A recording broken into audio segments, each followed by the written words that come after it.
Hey, I'm back with some tips about fretting hand position. A lot of people have a lot of different kinds of problems with this, and so I thought what we would do is examine it from 3 points of view, kind of how you might set up your hand when you want to play a scale pattern, how you might set up your hand to play a typical open position chord like this E major, and also how you might want to set up your hand to play a bar chord or a power chord like this A major and A5 chords right here.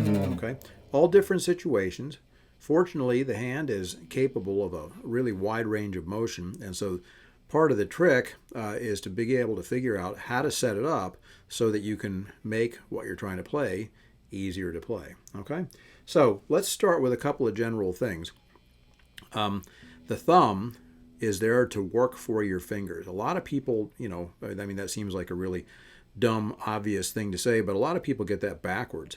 If you come along, for instance, or if you see somebody come along, and all of a sudden they just kind of, get ready to play the guitar, but they hang their hand over the neck of the guitar, hand the thumb over the neck like this, regardless of what they're about to play, what they may not realize that they're doing to themselves is forcing the fingers to accommodate the misplaced thumb.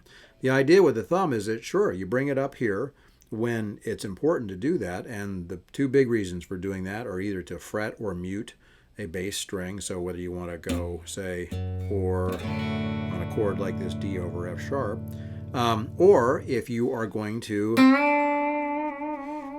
use it to provide resistance or opposition to the fingers for a string bend, okay? Otherwise, your thumb's really better off kind of living down behind the back of the neck. The higher up you bring your thumb, the more your fingers will close up like this, okay? I cannot keep my fingers apart when my thumb gets a lot higher, my thumb tip gets a lot higher than my fingertips. So think about that. You really want to work with these different positions according to what you're trying to play. There's no like single default position for the thumb that's always the right place for you to be. Gee, my phone's going off. So anyway, let's take a look at a couple of typical scales. So every rock player in the world, of course, plays, or a blues player or a country player learns to play this minor pentatonic scale. So you'll notice, and you can see too, of course, that I haven't progressed to the multi-camera extravaganza, but hey, I'm working on that so you can see all this from multiple views. But if you look straight on at my left hand, you can see that I've got my four fingers stretched out to cover 4 frets. My wrist is dropped slightly, okay? If I were playing this scale pattern starting from the first string, you would see that my arm was back and I'd kind of gotten into a straight wrist position. So that as I go back and forth across the neck, you can see my forearm has a lot to do with helping to carry my fingers to their proper place, okay? The fingers, because they're different lengths, they don't really do a great job of stretching to reach the notes, particularly the pinky, has a hard time getting over to the 6th string in a lot of cases. So now, if you could see behind the neck a little bit, what you'd see is that I'm rolling on the thumb. The thumb's working for me as a pivot point. And so if I start on string 1, I'd like to have my wrist straight, my palm pretty close to the neck like this, and as I play across, my arm is going to come forward so that my fingers can stay rounded and do what they'd really like to do, which is just to drop down onto the strings. Coming back from string 6 to 1. Okay. Now, notice that I'm not doing any string bends or anything like that that might make it more workable to get my hand into. So there are lots and lots of positions for your left hand, or your fretting hand that you're going to use. In my case, it is my left hand. And so you want to be aware of what it is you're trying to accomplish and make sure that you use the right setup for whatever you're trying to play, okay? Again, there's no single way of doing it that's going to cover every possible situation. Okay, so just scratching the surface there, but maybe something there will help you.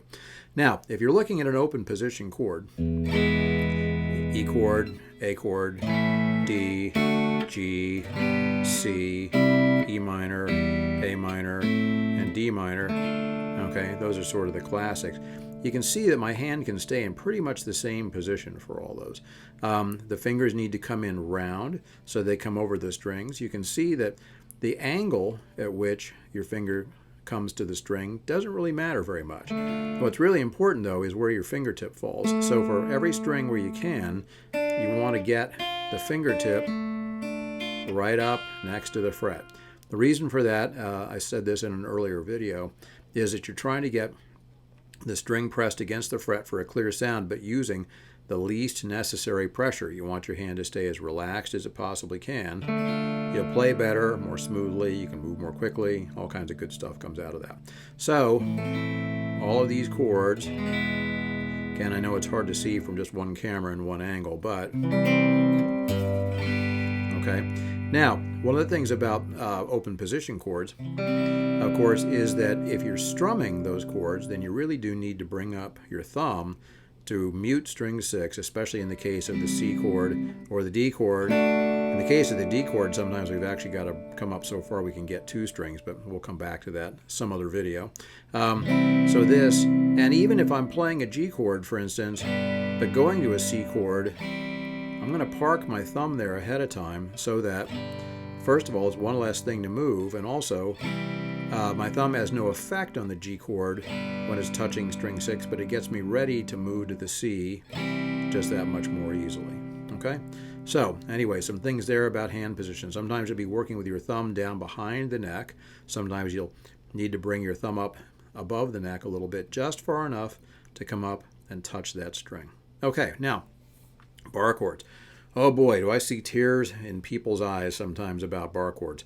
So the deal with the bar chords is it's much more about form and balance than it is about strength. So here we are, A major bar chord. What I'd like you to notice is that my index finger, that's the one that's really responsible for the front half of the bar, thumb obviously being the back half, my thumb is straight from knuckle to tip, okay? I'm kind of thinking of it like it's just a stick, basically just, you know, a round piece of wood. The problem that a lot of people have, and it's a totally understandable problem, when you learn to play open position chords, which everybody does first, then you kind of get used to having your fingers rounded over, and if you drew a straight line through your knuckles, you'd see that that straight line is like either right under the fretboard or maybe even a little bit behind the neck. So when you go to the bar position and you're still in that familiar kind of cupped hand position, and you try to lay your first finger across, your first finger's rounded. And that means you got no pressure here on these middle strings, so that when you go across, which I'm sure probably sounds familiar to those of you who have tried to do this before. So here's the trick. You've got to use, and again, this comes back to your thumb. That's why I started this whole presentation with some talk about the thumb. The thumb's there to work as a pivot for you. So if you push your arm forward a little bit, okay, so now that straight line that I'm kind of imagining drawn through my knuckles is well out in front of the neck. So when I lay my first finger across the strings, even without any pressure from the finger, you can see it's straight, okay? There's contact with every string. And so when I put a little bit of contact, now this is the thumb and the index finger squeezing together, what I'm going to get out of that is, which is the whole thing I've been dreaming of. You want to get all those notes happening. When you do that, a good exercise is just to build it from scratch for every fret you go to, clamp down, get all the notes, count to 3 slowly, let go, move to the next fret, and go over, a 5 or 6 fret range up and down the neck, because you really need to think of having your hand working almost as 2 related components. The bar is created by the thumb and the index finger, and then the rest of the chord shape is completed by the 2nd, 3rd, and 4th fingers. But if the bar is not working, some of those other chords aren't going to work for me as well. So you really want to get good at that. It does take a little bit of conditioning, but really it's mainly about having proper form. If your form is good and you can easily get all 6 strings to sound, then you are in good shape and you're ready to go on and look at the other chords, which are going to be, of course, in this family of fingerings: major, minor, dominant 7th, minor 7th, and then this take on major 7th. Okay? All right. Hope there's something in there that'll help you.